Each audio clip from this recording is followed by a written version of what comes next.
أعوذ بالله من الشيطان الرجيم بسم الله الرحمن الرحيم من كان يريد حرث الآخرة نزد له في حرثه. Before we commence, I just want to say a word to our mu'takifin brothers that no doubt taking time out in this way is a sacrifice, leaving behind your normal routines and comforts, taking time out from work and study,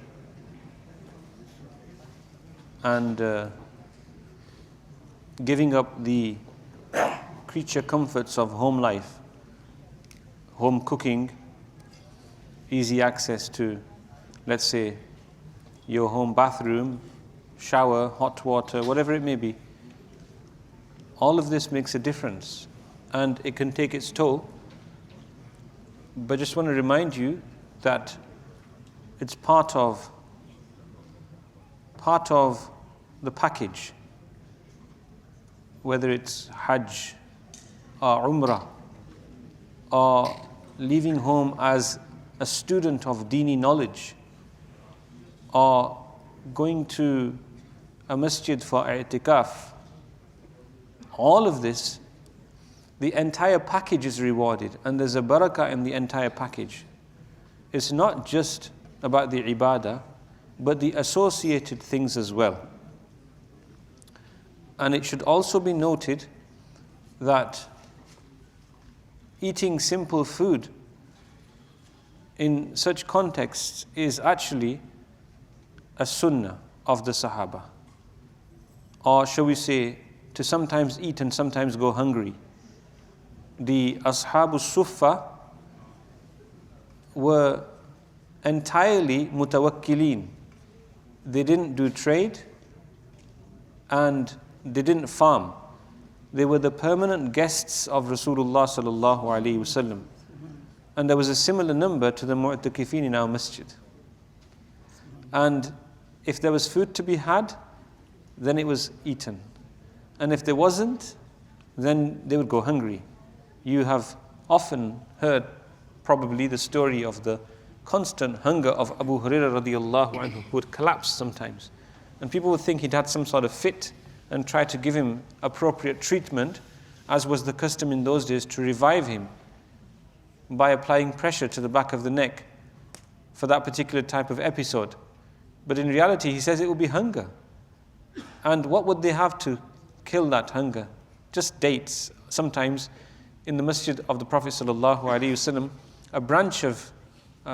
a bunch of dates would be strung up, hung on one of the pillars, and then the Sahaba would take from there.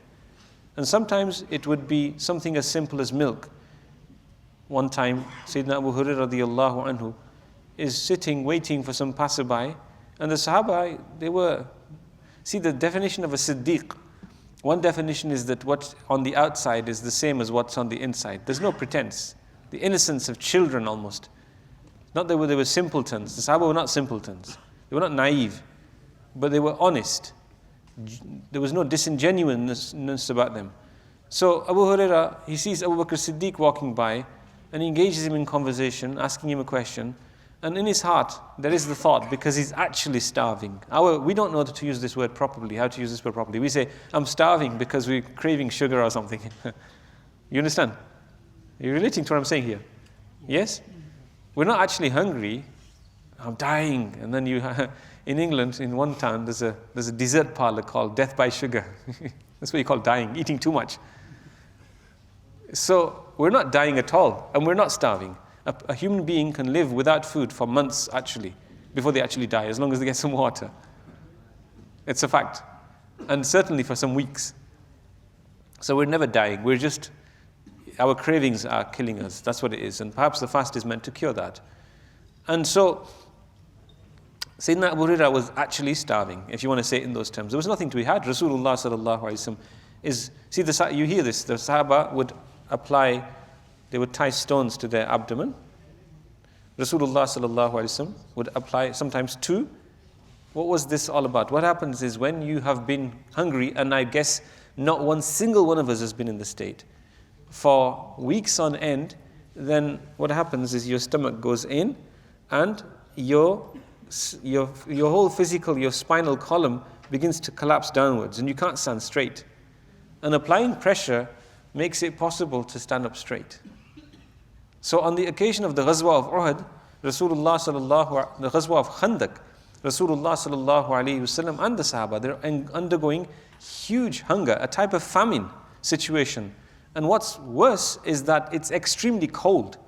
And you will know that when it's cold and you're hungry, you feel even more cold. Yes? So the Sahaba, this was their normal situation. Then mashallah, the Abu Talha's da'wat, he invites the Sahaba and Sayyidina, and so there's a miracle of food there where the small amount is sufficient for a lot. But it's simple food. So the Ashabu Sufa, Sayyidina Abu Hurairah radiallahu anhu, he engages Abu Bakr in conversation radiallahu anhu, thinking that perhaps he'll invite me home, and he doesn't.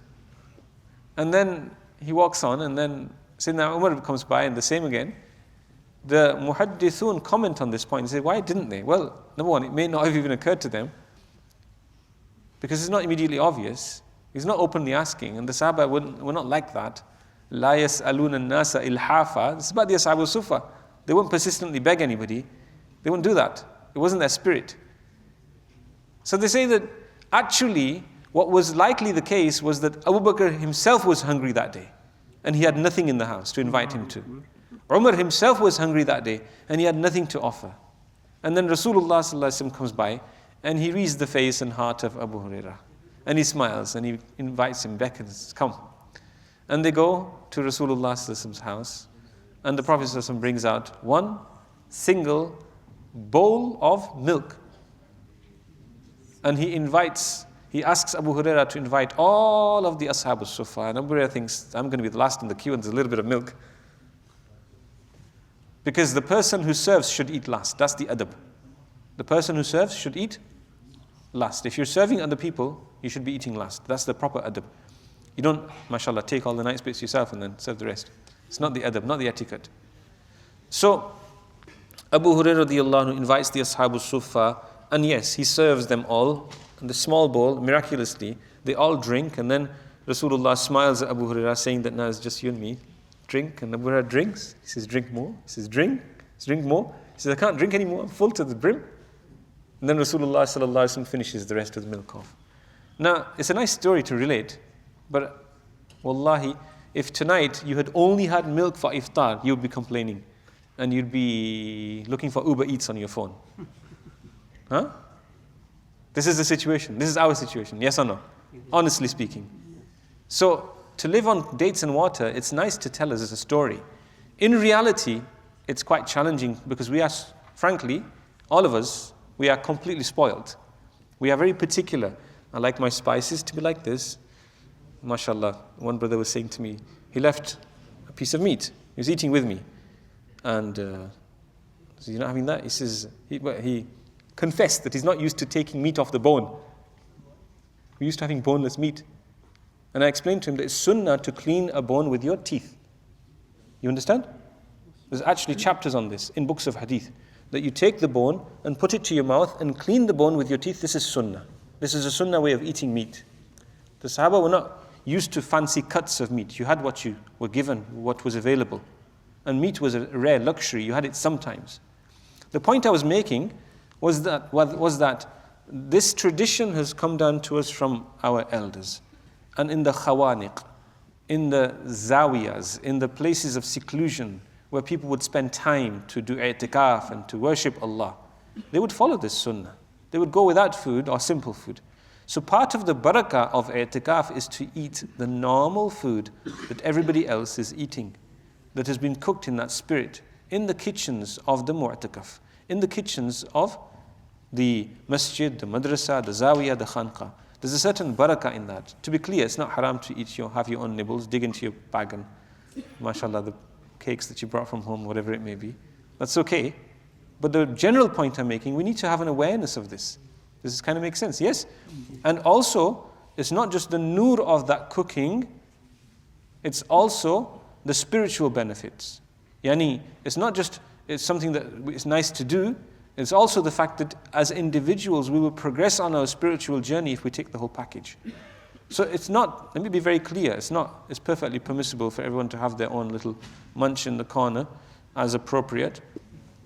It's not wrong to do that, but we should be at least aware, because we're here to make some big progress. Yes?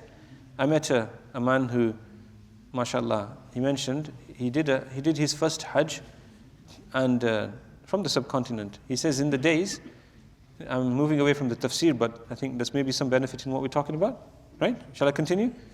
Yes? He says, in the days I did my first Hajj, he says, the only food I had during the entire Hajj, he says, I took a bag of raisins with me, and I took a bag of roasted chickpeas. And he says, I'd have a handful of these and a handful of these, and I'd drink Zamzam. Could we do Hajj like that? MashaAllah. For us, it's the very fancy different varieties of burgers and fast food. Even in the 90s, there was no fast food available in Makkah and Medina Munawwara. It wasn't available. So, this is the spirit. And normally, Mufti Muslihuddin is the Shaykh al-Hadith of Markaz in Dewsbury. He visited Scotland many years. He's passed away now. He's written a book on Hajj. And we took him for a tour. We took him to, it wasn't Ramadan, took him to Loch Lomond, and we went onto the ferry. And as we were queuing up, he was in his 80s at that time. He says, I remember my first Hajj, and he says, I did it on a steamer. On these old vessels. Now, I want you to know that part of Hajj in those days was becoming seasick, because no one was used to sea travel if you're not a frequent traveler. And so what would happen, and there was the smell and fumes as well of the engine, especially when they would refuel. So people would be throwing up for the first few days, nausea. You're feeling sick, and it's part of the journey of Hajj. So we have it easy now. So I just want to keep the spirit in mind that it is about sacrifice. So, okay, I'll make one small request then. Yes? Trust that there's, some of the cohort of Mutakifin here amongst us. Yes? The small request. Okay, just don't complain. That's a big sacrifice as well. The inconveniences of queuing up for the shower or wherever it is. Yes? Yes? Just don't complain. Just bite it. Doing this for reward and for Allah. Inshallah, there'll be a huge benefit there. Does this make sense? At the same time, it's our duty to make you as comfortable as we can, and inshallah, we endeavor to do that. Yes? So let's come back. Today we heard recitation of the Hawamim, a series of surahs which begin with Hamim. We heard Surah Shura, Surah Zukhruf, Surah Dukhan, Surah Jathiyah, and each has their own merits and virtues and their own themes. They're all Makki surahs, and the common theme, and you'll hear this again and again, is that they focus on Tawheed, Tawheed, Tawheed, the oneness of Allah subhanahu wa ta'ala, the different types of proofs of that, how we are invited to reflect on Allah's signs, His creation, and His qudra, and the manifestations of that qudra, and then Risala, the Anbiya alayhimus salatu wassalam, that came with the same message to various nations. Surah Dukhan dwells heavily upon the consequences of the rejection of Fir'aun of the message of Musa alayhi salatu wassalam, and what they left behind, those gardens, kam taraku min jannatin wa uyun, all the fancy comforts that they left behind, their orchards and their palaces and what have you. So this is the theme of Risala, the history of humanity, Sunnatullah, Ayyamullah, what happens, the rise and fall of nations as a consequence of their response to the divine message, and Akhirah and Qiyamah and Jannah and Jahannam. Now, I just want to mention something here. By the way, lest I forget, it's worth mentioning, pointing out, people are, mashallah, sometimes you say something in a gathering, and not sometimes, there's always somebody who will cling to a particular bit of detail, and he'll do amal on that straight away. So inshallah we'll do amal, yeah? Inshallah. So there's a special virtue in Surah Dukhan. If you read it on a Friday night, or on the day of Friday, then Allah Azza wa Jal, as we learn from the narrations, Allah Azza wa Jal builds a palace for you. You want that palace? Inshallah. And if you recite Surah Yasin and Dukhan together, you wake up in the morning with your sins forgiven. Okay? So it has huge, huge virtues. But where was I? So Surah, I read part of a verse. Surah Shura, Surah is associated with mashwara, and it describes the state of the Sahaba. Wa amruhum shura bainahum, that they make their decisions on the basis of mashwara and counsel. And so this is a sunnah which we should all engage in. There are two things which we should do before making decisions in life if we want khair and avoid regret and remorse afterwards. The one is istikhara, and this is to make the dua of istikhara and ask Allah for khair. Best done after 2 rakats, it can be done without as well. It's a dua which Rasulullah used to teach, used to teach the Sahaba with the same attention to detail with which he would teach them verses of the Quran, as is mentioned in the hadith. Allahumma anta rabbi la ilaha illa anta khalaqtani wa ana abduk. No, I'm sorry, that's istighfar. Allahumma inni astakhiruka bi'ilmika wa astaqdiruka biqudratika wa as'aluka min fadlika al-azim fa innaka taqdiru wa la aqdiru wa ta'lamu wa la a'lamu wa anta 'allamul ghuyub. To the end. Most youngsters only read this once in their lives. Yeah. When? When they're getting married. Okay, this is a dua we should read on lots of different occasions. Yes? And it's a dua we should, it should stay in our hearts and memories. And in fact, we should read it very frequently. This is a short dua of istikhara as well. You can learn it in this majlis. Shall I teach it to you?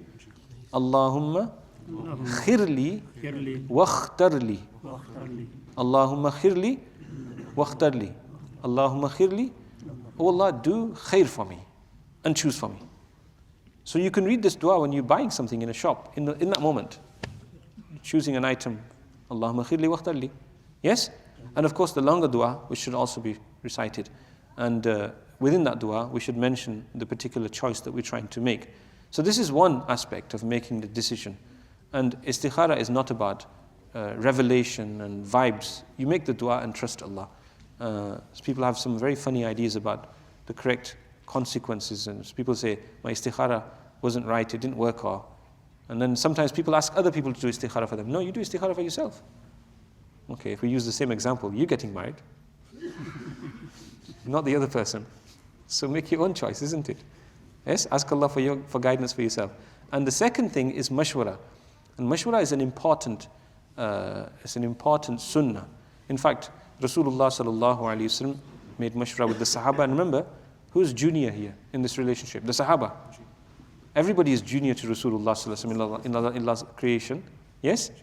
So sometimes mashwara is with junior people. If you can find people who are senior, fine. People who are your contemporaries, fine. Or people who are junior, it's fine. But mashwara is good. Mashwara is not about necessarily doing what other people say. It's about engaging in that practice because it opens the heart and mind up. So this surah is named after the word shura, wa amruhum shura bainahum, from the act of doing mashwara. And the ayat I read, and I'll just finish with this. Allah Ta'ala says, Man kana yuridu harth al-akhirati nazid lahu fi harthi. And this is very profound. Man kana yuridu harth al-akhirati. Whoever makes the intention of the plantation of the akhirah. The word here is yuridu, from irada. The word irada you're familiar with, yes? So we learn from this that our irada has implications. Does this make sense? Yes. If we want the dunya, Allah will give us the dunya, less or more, as the next part of the verse states. If we want the akhirah, then Allah will give us the akhirah and increase it for us. You get more if you ask for the akhirah. And your share of the dunya is coming to you anyway. Man kana yuridu harth al-akhirata nazid lahu fi harthi. Man kana yuridu harth al-akhirati nazid lahu fi harthi. Whoever wants the plantation of the akhirah, we increase his plantation. So if you make the intention that you want akhirat, you will get the akhirat with abundance, with an increase. وَمَنْ كَانَ يُرِيدُ حَرْثَ الدُّنْيَا. And whoever wants the plantation of the dunya, نُؤْتِهِ مِنْهَا. Then he'll get a small amount of it. Nobody will get the whole dunya. You'll just get a small amount. Just your share. And you won't have a choice either. Only as much as Allah wants to give you. And such a person, وَمَا لَهُ فِي الْآخِرَةِ, he'll have no share in the akhirah. So the special gift which we should take away from Ramadan and from i'tikaf is that our irada should move from the dunya to the akhirah. We should become people of the akhirah. And our dunya will come to us nevertheless. Shaykh Zakaria Rahimullah's son, Shaykh Talha, he used to say that, not the way people think, it's the other way around. He used to say that your deen is in proportion to your effort. And dunya is in proportion to your naseeb, your, what Allah has written for you. And yet people consider it to be the other way around. People take deen for granted and don't make any special effort sometimes, and they spend all their lives working for the dunya. But your dunya is going to come to you. Make a reasonable effort for your halal income, that's fine. But don't make it your actual goal, the final goal. Make the akhirah your goal and your deen your goal. Your deen will come to you in proportion of the exertion that you make. And that's what we're here for. May Allah subhanahu wa ta'ala grant us tawfiq. Wa akhiru da'wana alhamdulillahi rabbil alameen. Wa sallallahu ala nabiyil kareem.